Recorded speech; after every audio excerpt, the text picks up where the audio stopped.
طبعًا في شباب كتير بيوعدوا البنات ويبتدوا إن هم يقولوا لهم ده أنتِ مراتي، وهي بتقول حتى ما كانتش خطيبته ولا دخل البيت ولا اتكلم، ويبتدي إن هو يقول لها لأ ده أنتِ مراتي، ده أنتِ قدّام ربنا مراتي، ويبتدوا إن هم يحللوا الغلط ويقنعها كمان. المفروض إن كل البنات والسيدات كمان يبتدوا إن هم يعني يوعّوا بناتهم إن الأشياء دي غلط، وما فيش حاجة اسمها أنتِ مراتي حتى لحد ما تخش بيته، يعني ولا هي مخطوبة له ولا هي مهر فتحتها ولا كمان مكتوب كتابها، لإن لحد آخر لحظة ممكن الدنيا كلها تتفسخ وكل واحد يروح لحاله. فطبعًا دي النصيحة اللي المفروض على طول نقولها لولادنا، وننصحهم إن ما فيش حاجة اسمها الكلام ده حتى لو كان مكتوب كتابها. خليكم معايا لحد الآخر عشان تعرفوا القصة دي حصل فيها إيه، فيها حاجات غريبة جدًا أغرب من الخيال. ولو كنتم معايا لحد دلوقتي ما تنسونيش في اللايك والتعليق والاشتراك وفعلوا زر الجرس علشان يوصلكم كل جديد. ويلا بينا نفتح دكان الحكايات مع رورو. طبعا الشاب اللي بيقول لها انتي مراتي بس لما الظروف تتحسن هنتجوز، عمر ما الظروف تتحسن، وعمر لو هو لمسك ما هيجوزك بتاتا حتى لو كان ايه. وكل الوعود دي كلها ما تلزمش. الرجالة تفكيرها واحد في كل الدنيا، حتى كمان في تفكير الأجانب، مع إن تفكير الأجانب متحرر وغير تفكير إحنا كشرقيين، ولكن التفكير الرجالة واحد. كل واحد فيهم بيقول إن أنا يوم ما أحط في بيتي عمري ما هحط واحدة في بيتي سلمت لي نفسها قبل كده. أنا هحط في بيتي الشريفة العفيفة اللي تحافظ على بيتي وعلى عيالي وعلى دنيتي. اعرفوا الموضوع ده وخلوه حلقة في ودانكم، ودايما تقولوه لولادكم. خليكم معايا لحد الآخر علشان أعرفكم اللي حصل ده في النهاية عمل جريمة بشعة. بس فضلا وليس أمرا فعلوا زر الجرس علشان يوصلكم كل جديد. هدير عندها 29 سنة. طبعا احنا كشرقيين يعني البنت لما سنها بيكبر مش بنسيب ان الامور توصل على طبيعتها او نصيبها يجي لها وقت ما يجي لها. لا ده احنا كده بنقول لها انت وصلتي لل30، ده انت كده وصلتي الخط الاحمر، ده انت عمرك ما هتتجوزي. وطبعا الكلام ده كله كلام غلط. الكلام ده بيولد جواها حالة نفسية غلط جدا، ان هي ممكن تعمل اي حاجة، او ممكن كمان تلبس نفسها في جوازة ملهاش اي تلاتة لازمة، او ممكن في بعض الاحوال بتعمل حاجات غلط. فبالتالي ما ينفعش ان احنا نيجي عليها لما توصل للسن ده ونقعد نقول لها لا ده انت كده خلاص، ده انت كده عنستي، ده انت كده خلاص فاتك القطر. قطر ايه؟ قطر ايه اللي فاتها؟ دلوقتي الشباب بيوصلوا لسن ال40 مش عارفين ان هم يتجوزوا في ظل الاقتصاد اللي احنا فيه ده في كل الدول. يعني في دول حالتها كويسة ومرتاحة، ولكن احنا مثلا انا بتكلم على بلدنا ما كانش الاب والام يساعدوا الشاب ويجيبوا له شقة ويساعدوه ويعملوا له جمعيات ويدفعوا دم قلبهم، ما بيعرفش يتجوز. بس إيه بقى، لمّا يكون الشاب عنده 40 سَنة ياخد بنت عندها 20 سَنة عادي، إنّما لمّا تكون بنت عندها 30 سَنة تقول لك لأ، ده أنتِ كده المفروض إن أنتِ تاخدي واحد يا إمّا مطلّق يا إمّا أرمل. هدير من طبع كل الكلام اللي حواليها، الناس اللي حواليها أم السعد وأم إبراهيم وأم خالد لمّا بيقابلوها في السكة، في السوق، في الأفراح، يبتدوا إن هم يسألوها ويقولوا لها إيه يا حبيبتي ما فيش جديد؟ إيه يا حبيبتي ما اتجوزتيش؟ طب ما أنتم عارفين يا جماعة إن هي ما اتجوزتش، وعارفين إن ما فيش جديد، أكيد لو في جديد هتسمعوا صوت الأغاني وهنقيم الأفراح، ما فيش داعي للسؤال ده يعني. بتبتدي إن هي على وسائل التواصل الاجتماعي عن طريق الفيس تتعرف على شاب اسمه فريد، ويبتدي إن هو يتكلم معاها. طبعا بتتكلم معاه وبتقول له إن هي مثلا وصل السن الفلاني، إن هي يعني مواصفاتها كذا، ويبتدي بقى إن هو يكلمها وهو أصلا شاب عاطل ولا شغلة ولا مشغلة ولا بتاع جواز أصلا. الأشكال دي موجودين على طول وقاعدين 24 ساعة، يعني يبتدوا إن هو صباح الخير مساء الخير، يبتدي الواحدة إن هي تقول لهم سلام عليكم مساء الخير، يعرف بقى اللي قدامه هل ليها في الكلام إن هي هتكمل ولا بتقفل الكلام وبتقوم شاتماه وضرباه بالجزمة والموضوع انتهى. فبيبقى عارف هي هتكمل معاه ولا لأ. اللي هتكمل معاه كده تمام، جت الصنارة كده جابت سمكة. بعد كده بيبتدي إن هو يقابلها، يعني يقول لها أنا عايزة أقابلك.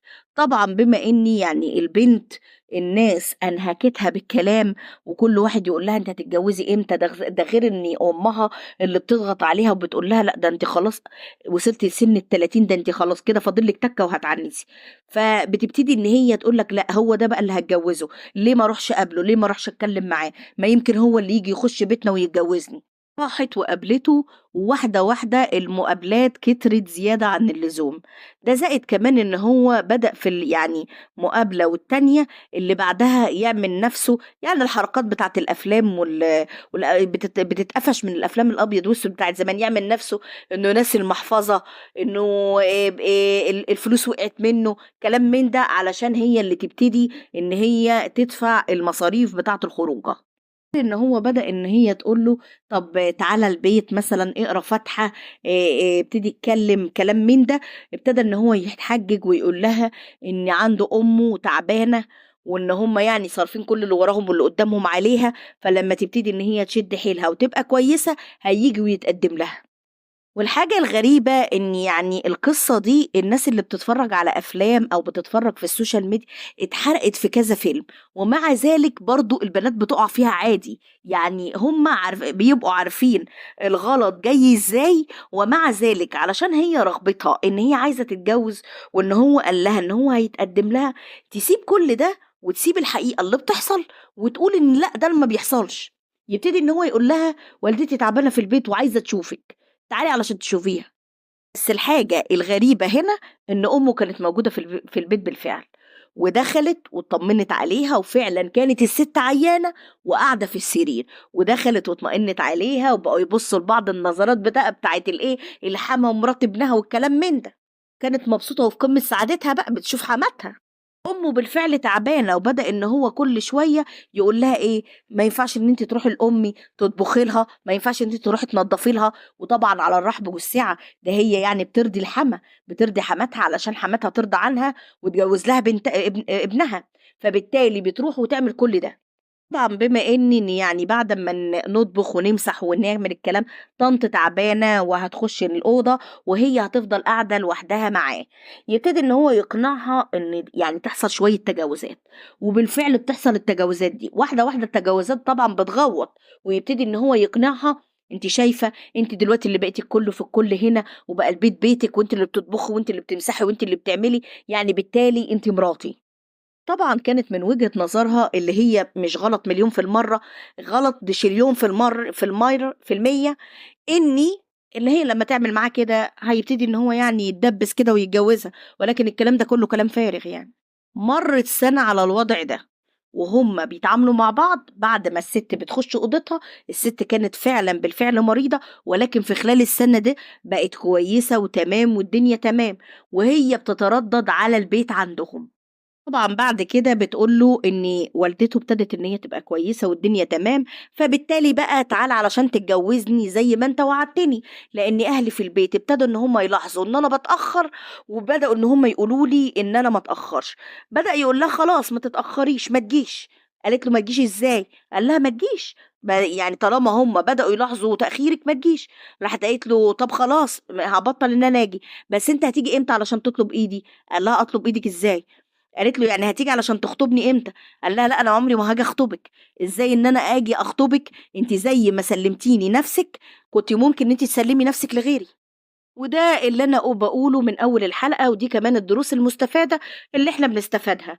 يعني هو رفض تمامًا إن هو يتجوزها علشان هي سلمت كده من قبل الجواز، وطبعًا الرجالة ما بتبتديش إن هي تحط واحدة في بيتها بالوضع ده. طبعًا بحكم العِشرة اللي بقت سَنة، عرفت أرقام تليفونات والدته، كانت على طول على تواصل معاها، فابتدت إن هي تكلمها، عرفت إن هي مش موجودة في البيت، فاتصلت بيه وقالت له: "أنا عايزة أقابلك، ماشي أنا موافقة إن أنا أعيش معاك كده من غير جواز." وطبعًا هي كانت قاعدة في البيت من قبل ما هو ييجي، لإن هُم كانوا مدّيين لها كمان مفتاح من الشقة، وبيعتبروها يعني إن هي واحدة عادي. فأول ما دخل هي كانت محضّرة آلة حادة وراحت طعناه طعنتين. طبعًا مشيت ولا أكنها عملت حاجة. الأم أول ما رجعت في البيت بتتفاجئ بابنها مرمي في الصالة بالمنظر ده. طبعًا الشرطة بتبتدي إن هي تعاين كل شيء عشان تعرف هل في كسر في الباب، وده أول حاجة هي بتشوفها. فطبعًا ما لاقوش أي كسر في الباب، فسألوا أمه قالوا له: "مين اللي كان معاه مفتاح للشقة غيركم؟" فقالت إن هو كان متعرّف على بنت والبنت دي كان هيتجوزها، وإن في فترة هي كانت تعبانة فيها، فادّيتها مفتاح عشان كانت ما بتقدرش إن هي تقوم تفتح لها البيت، والبنت كمان كانت بتيجي تقضّي لها شؤون الدنيا. بالفعل بيبتدوا إن هم يفرّغوا الكاميرات اللي موجودة قريب من البيت، وشافوا البنت وملامحها اللي قالت عليها الست. بمجرد إن هي قدروا إن هم يوصلوا لها ولسه الشرطة بتخش جوّه البيت، قالت: "أنا هاعترف بكل حاجة وهاقول لكم كل اللي حصل وأنا اللي عملت كده." اعترفت بقى بكل حاجة وقالت من ساعة ما عرفوا بعض وإن كانت بتحصل بينهم الأشياء دي، وبعد كده كانت متعشمة إن هي هتتجوزوا، ولكن هو قال لها: "أنا مش بتاع جواز." وده طبعًا النصيحة اللي إحنا بنخرج منها في الحلقة اللي إحنا فيها دي، إن طبعًا ما فيش راجل هيطول حاجة وبعد كده هيتجوز. فبالتالي ده الدروس المستفادة اللي إحنا بناخدها من الجريمة اللي حصلت دي. وعايزة أسمع آراءكم في التعليقات، وفضلًا وليس أمرًا فعّلوا زر الجرس علشان يوصلكم كل جديد، وبنختم كلامنا بدعائنا: اللهم استرنا فوق الأرض وتحت الأرض ويوم العرض عليك.